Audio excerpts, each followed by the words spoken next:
que são permanentes realmente na Igreja de Cristo. O ofício do presbiterado é um ofício que pode ser resumido no ofício de governo, e se estende um pouco mais além disto, e o diaconato seria um ofício de serviço, né? Nós falamos um pouco sobre isto no nosso último estudo, sobre quais são as funções, as demandas, né, de alguém que está envolvido com o diaconato. Quando nós pensamos também na questão da reunião destes homens, tanto dos presbíteros num grupo como dos diáconos no outro grupo, nós chamamos os presbíteros, quando se reúnem, eles se reúnem naquilo que nós chamamos de conselho. Então, é um conjunto de homens chamados por Deus para o presbiterato, que vão se reunir para deliberar, pensar, tratar, orar, conversar sobre coisas relacionadas à própria igreja do Senhor Jesus Cristo. E quando os diáconos, eles se reúnem, a isso nós chamamos de junta. Nós chamamos de junta diaconal. Eles se reúnem, também podem se reunir com o conselho em alguns momentos, ou pensando juntos, eles e trabalhando juntos em prol da igreja, né? Então, eles são chamados, a isso nós chamamos de junta diaconal nas nossas igrejas. Mas essas coisas nós já tratamos brevemente anteriormente. Mas qual o relacionamento deles, né, desses dois oficiais dentro da própria igreja? Alguém poderia perguntar assim, quem tem, sei lá, a palavra final em qualquer assunto comum que se apresenta na igreja? Sobre quem cairá ou deve cair a responsabilidade sobre as coisas que acontecem na igreja. E quando nós pensamos sobre este assunto, irmãos, estamos pensando num assunto que é bem debatido, nós não entraremos em debate algum, e é um assunto também que nós não conseguiremos oferecer nada que vá além de princípios gerais sobre essa questão. Princípios gerais sobre essa questão. É o que nós poderemos oferecer à medida que nós vamos tratar um pouco sobre isto, pensando acerca deste relacionamento. Veja, é importante inicialmente nós reconhecermos que o ofício de diácono é um ofício que realmente é um ofício de direito próprio, não é? É um ofício que quando alguém assume, ele assume de fato e é um ofício muito importante na igreja. É tão importante quanto o ofício de presbítero. Muito importante. É importante presbíteros na igreja, para o governo da igreja, mas é importante, muito importante, o papel dos diáconos na igreja, para o bem da igreja de Cristo, para que as coisas realmente possam caminhar muito bem. São ofícios indispensáveis numa igreja. Mas, ainda que saibamos que são ofícios indispensáveis na igreja, realmente muito importantes, são ofícios distintos. É um ofício exercido por homens que Cristo chamou, homens que são espirituais, homens a quem Cristo dotou com dons espirituais para o exercício, mas ainda assim com propósitos realmente diferentes no seu trabalho. Nós lemos no último estudo que nós fizemos, mas em 1 Timóteo capítulo 3, nós veremos ali as qualificações, nós veremos ali os dons que o próprio Senhor ele vai dotar estes homens para assumir, e isto deve ser reconhecido neles.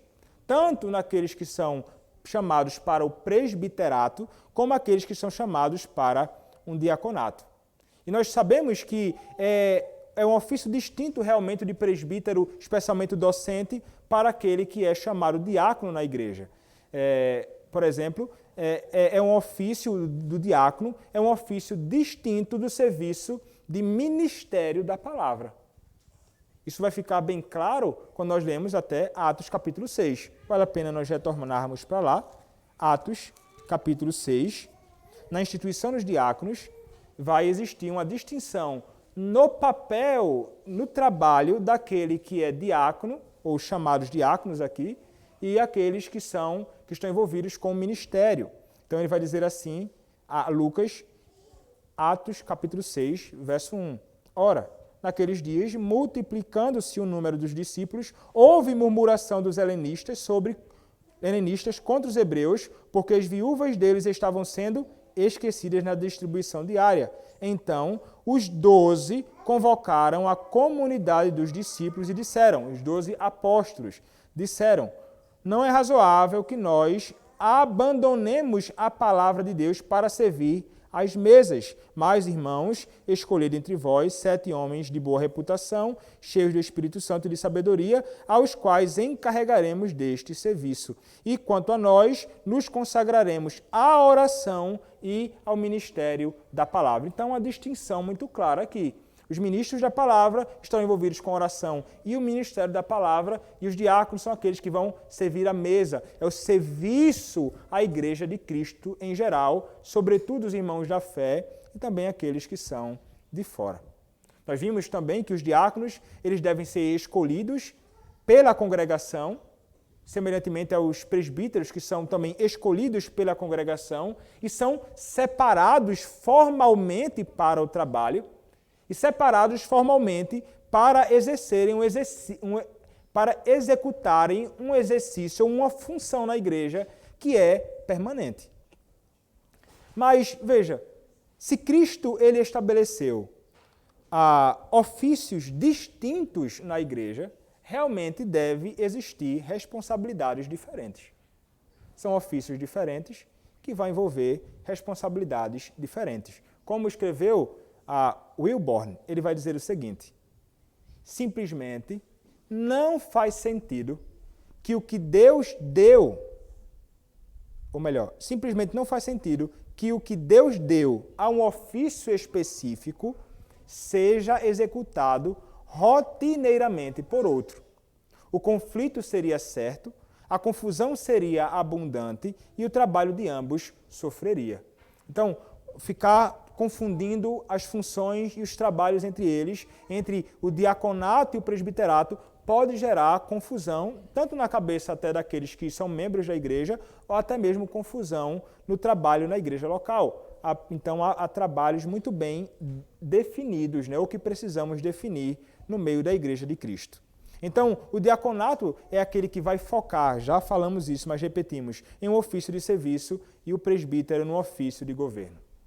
Então, isso vai significar que assuntos do governo pertencem, então, adequadamente ao conselho, que é formado pelos presbíteros da igreja, e a junta diaconal estará também sob a supervisão dos trabalhos ou da supervisão dos homens que são chamados para governar toda a igreja de Cristo, envolvendo também os diáconos neste governo.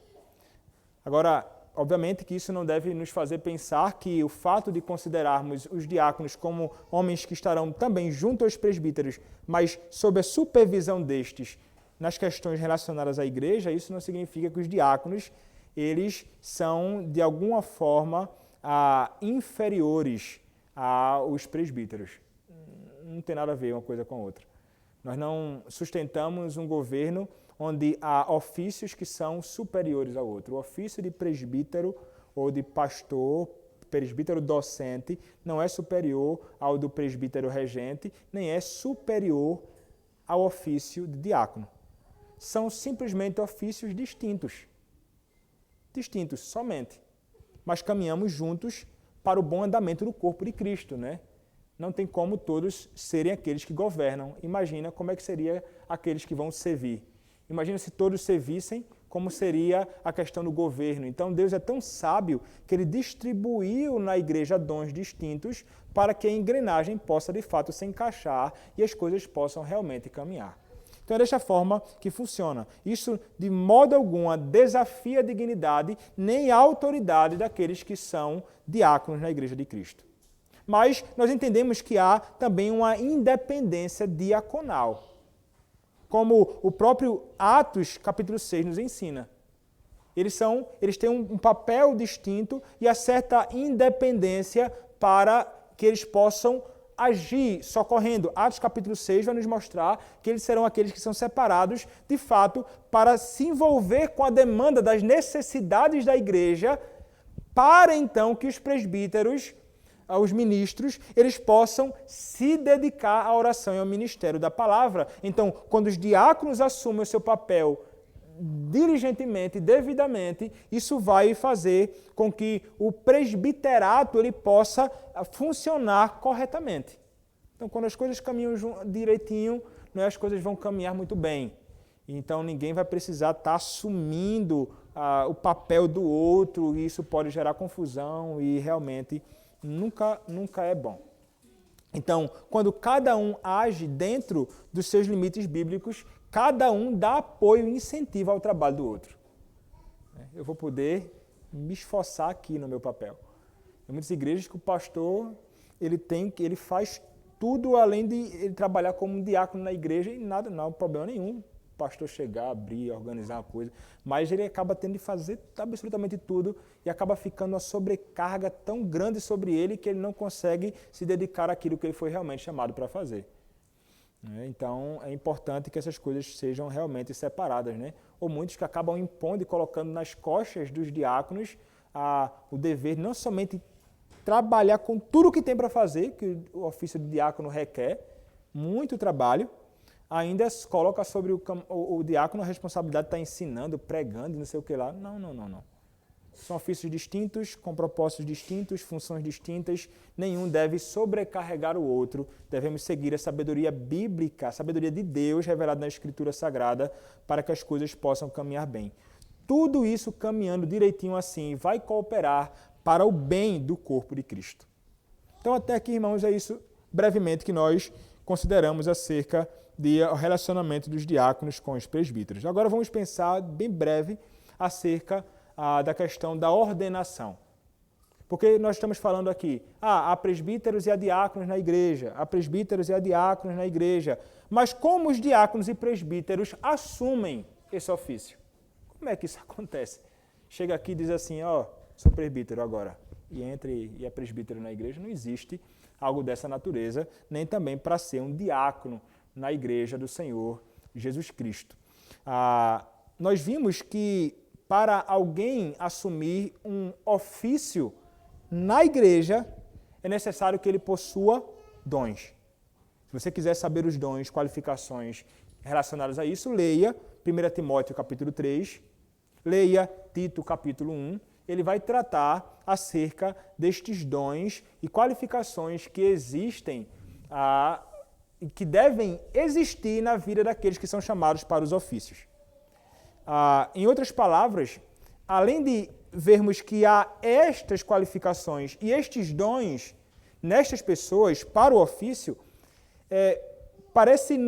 isso parece nos indicar que há uma espécie de um período de teste no qual a congregação deve ver esses dons nos candidatos que servem para preparar estes homens para o ofício. Então, a igreja ela realmente vai ter de se envolver para, de algum modo, perceber nestas pessoas chamadas para o ofício, tanto de presbítero como de diácono, os dons que realmente pode conduzi-los a assumir este papel. É interessante porque lá em 1 Timóteo 3, verso 10, ele até vai nos falar acerca disto. 1 Timóteo, capítulo 3, verso 10, uma espécie de teste, de experiência que é feito com aquele que vai assumir um ofício.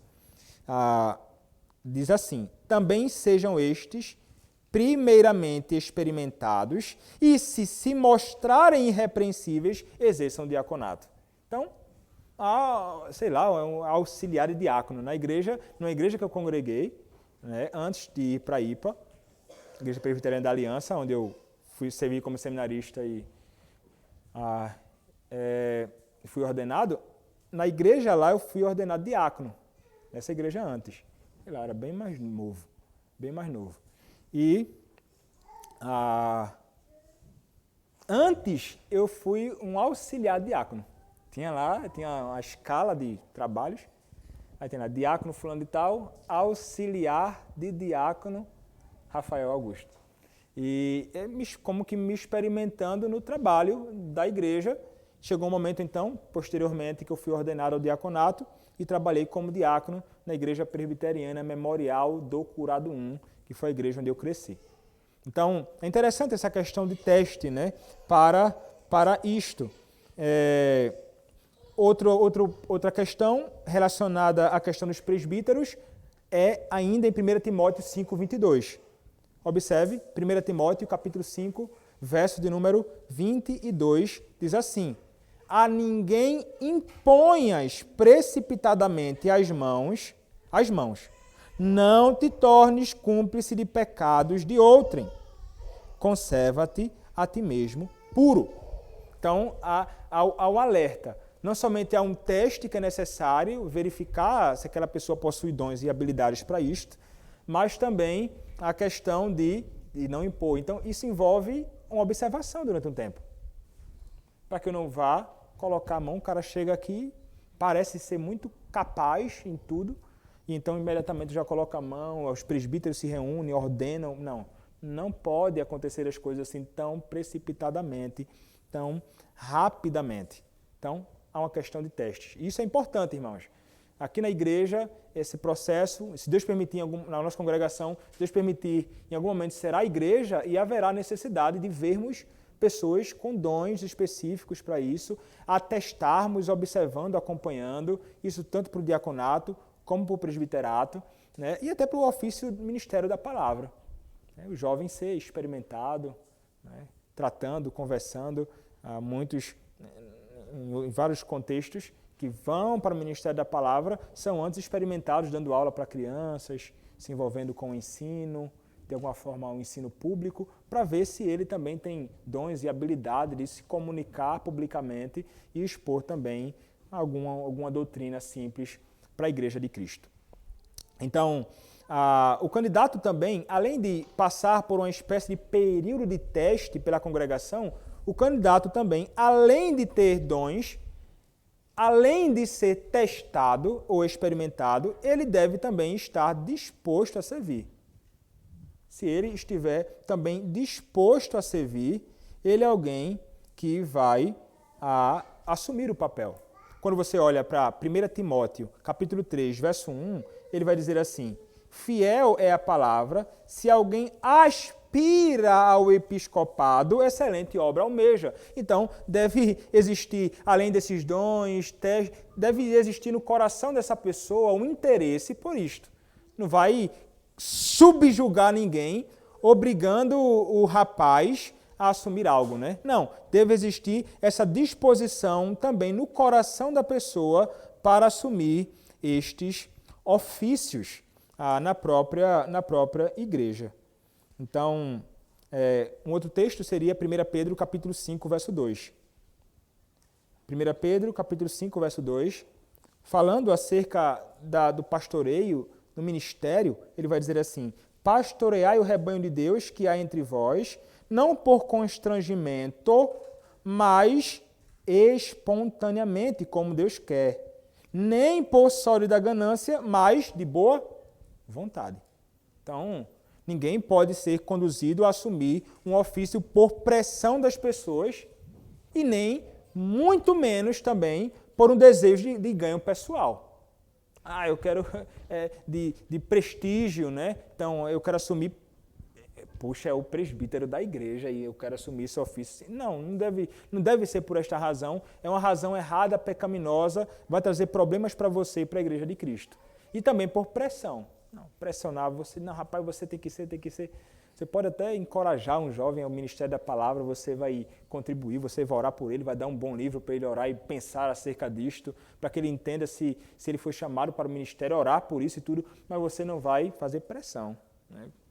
Você tem que assumir esse ofício. Tem alguns que parece que vão para o ministério assim, né? E acabam de fato sendo chamados.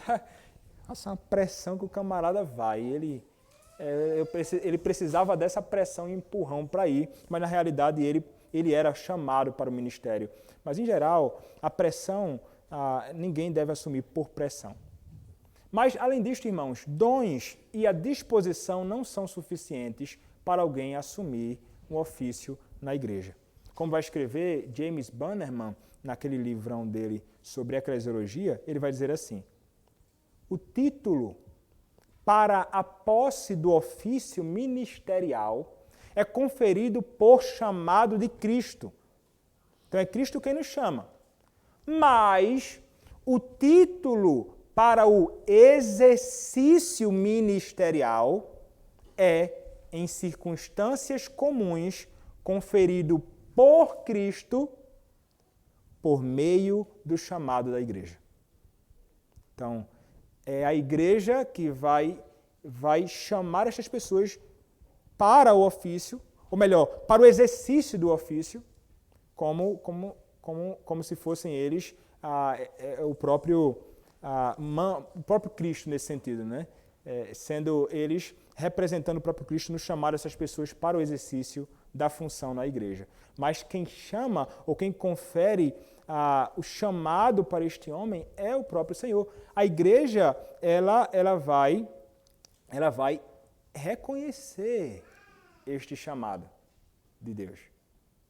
Então, o chamado ele não vem necessariamente imediatamente na ordenação. Fui ordenado agora, ele possui. Não, você é antes chamado para isto. E a igreja vai reconhecer isto. Então, há a necessidade de ser escolhido pela igreja para servir na igreja. Então, isso, se Deus permitir, em alguma ocasião, deve acontecer aqui com presbíteros, diáconos e até como pastor. Em algum momento, se Deus permitir, agora, obviamente aqui não para ordenação, mas para instalação, para o serviço nessa igreja, como pastor titular da igreja, se essa for a vontade de Deus e da igreja, eu vou ter de passar por um processo de eleição pública e a igreja vai votar se me quer como pastor ou não. E se vai ter presbíteros concorrendo, homens que não eram presbítero concorrendo a ser, vai passar também por um processo, a igreja reconhecendo os dons e então instalando esses homens para assumir o ofício na igreja local. O que acontece então? A eleição e depois de eleito, o homem ele deve ser separado formalmente para o exercício no concílio da igreja. E essa separação que nós chamamos de ordenação. Uma vez que a ordenação é ao ofício, a um dos ofícios na igreja, a ordenação reconhece que a pessoa ordenada ela tem autoridade e tem o poder para o exercício do ofício. Se alguém for devidamente ordenado na igreja, há um reconhecimento público de que essa pessoa ela tem a autoridade do próprio Senhor e tem o poder que vem da própria operação do Espírito Santo de Deus nele para o exercício do ofício. Tanto diácono como presbítero, docente ou regente. 3 observações importantes, irmãos, e nós vamos seguindo para o fim. Primeiro, nós vemos exemplos de ordenação ao presbiterato e diaconato na Escritura. Nós vimos o processo de ordenação ao diaconato acontecendo em Atos capítulo 6. Não é? Atos capítulo 6, vamos voltar. Lá diz assim: Mas, irmãos, escolhei dentre vós 7 homens de boa reputação, cheios do Espírito Santo e de sabedoria, aos quais encarregaremos deste serviço. E quanto a nós, nos consagraremos à oração e ao ministério da palavra. O parecer agradou a toda a comunidade e elegeram Estevão, homem cheio de fé e do Espírito Santo, Filipe, Prócoro, Nicanor, Timão, Pármenas e Nicolau, prosélito de Antioquia. Apresentaram-nos perante os apóstolos e estes, orando, lhes impuseram as mãos. Então eles foram ordenados por imposição de mãos dos ministros da palavra naqueles dias, dos ministros do Evangelho, os apóstolos, naquela altura. Também pensando no próprio presbiterato, né? Nós vemos o processo acontecendo com Paulo e Barnabé, que eles são chamados pela igreja de Antioquia para o ministério da palavra e são também ordenados. Se você olhar comigo, Atos capítulo 13, do verso 1 ao verso 3, a palavra nos diz assim: Havia na igreja de Antioquia profetas e mestres, Barnabé, Simeão, por sobrenome Níger, Lúcio de Cirene, Manaém, Colasso de Herodes, o tetrarca e Saulo. E servindo eles ao Senhor e jejuando, disse o Espírito Santo: Separai-me agora, Barnabé e Saulo, para a obra a que eu os tenho chamado. Então, jejuando e orando, impondo sobre ele as mãos, os despediram. Então, notem que a Escritura, de fato, vai envolver a questão da ordenação por imposição de mãos. Segundo, os que ordenam em Atos capítulo 6 e ordenam em Atos capítulo 13, são oficiais da igreja, são presbíteros da igreja. E Paulo, inclusive, até vai falar acerca disso a Timóteo, o seu jovem discípulo, filho na fé, sobre aquela ideia de imposição de mãos do presbitério. Ele vai lembrar a Timóteo acerca disto, né? Você pode olhar lá em 1 Timóteo, capítulo 4, verso 14. 1 Timóteo, capítulo 4, verso 14, a Escritura diz: não te faças negligente para com o dom que há em ti, o qual te foi concedido mediante profecia com a imposição de mãos do presbitério. Esta ordenação aqui é feita por um concílio da igreja. Então, a ordenação não é feita pela congregação, é aqui pensando Timóteo como ministro da palavra, nem por um indivíduo apenas ou um oficial da igreja, mas pelo presbitério. Vamos falar sobre esses concílios mais à frente, onde há um ajuntamento de presbíteros e pastores de determinada região que governam a igreja de Cristo e pastoreiam o povo de Deus. Terceiro e último, a ordenação não confere à parte ordenada um caráter indelével transmitido a ela, independentemente de sua fé ou de sua condição espiritual geral, graças sobrenaturais e poder sacerdotal, do qual a validade do seu ministério e da sua dispensação da palavra e sacramento dependem, como algumas igrejas ensinam. Veja, isso não é algo que... Nós não acreditamos que a ordenação trata-se de um sacramento, como os papistas vão sustentar. Não acreditamos que a pessoa ela recebe os dons, a graça, o poder e tudo na ordenação para assumir isto, independentemente de quem seja esse homem. Quem é o homem? Não importa. Quem é ele? Chegou até aqui como? Simonia. Lembra de Simão Mágico, né? Queria comprar o dom do Espírito, né? Comprando. Posteriormente, na igreja, foi chamado de simonia, aqueles que queriam comprar ofícios eclesiásticos através de compra, de fato. Então, alguém chega lá e, através da imposição de mãos, essa pessoa possui dons e habilidades e tudo para isso. Nós não acreditamos que isso acontece dessa forma. A ordenação não é um sacramento. O que é, então, a imposição de mãos? A imposição de mãos, ela também não confere graça nem dons ao candidato. A imposição de mãos é o gesto de reconhecimento. É uma indicação pública de que o homem, sendo ordenado, é chamado por Deus para esse ministério específico. É a expressão de uma crença de que a dotação necessária de graça não será, mas está presente no indivíduo apresentado para ser ordenado. Então, é ali, é um reconhecimento disto público. Ao mesmo tempo, como diz Bannerman mais uma vez, a ordenação também é um mandato divino. Não é uma invenção humana. Não podemos desconsiderar ou tratar como se fosse coisa de pouca importância. Portanto, quando a ordenação é feita com o espírito correto, podemos esperar que ela não será sem a presença e paz de Cristo. Ela certamente, quando feita corretamente, será feita com a presença e a paz de Cristo, possuindo sua própria instituição e abençoando a sua própria ordenação. Então, a ordenação é um passo fundamental diante de Deus e da igreja para o reconhecimento daquele que está sendo conduzido ao diaconato, ao presbiterato, ao ministério da palavra, e isto é muito importante. Lembro-me que no dia da minha ordenação ao ministério, lá na Igreja Presbiteriana da Aliança, em Recife, depois do processo de ordenação, a igreja, então, ela aprova aquele processo, né? A igreja é um participante ativo nisso. Eles têm de confirmar isto. Isto foi muito, muito interessante e marcante nesse dia.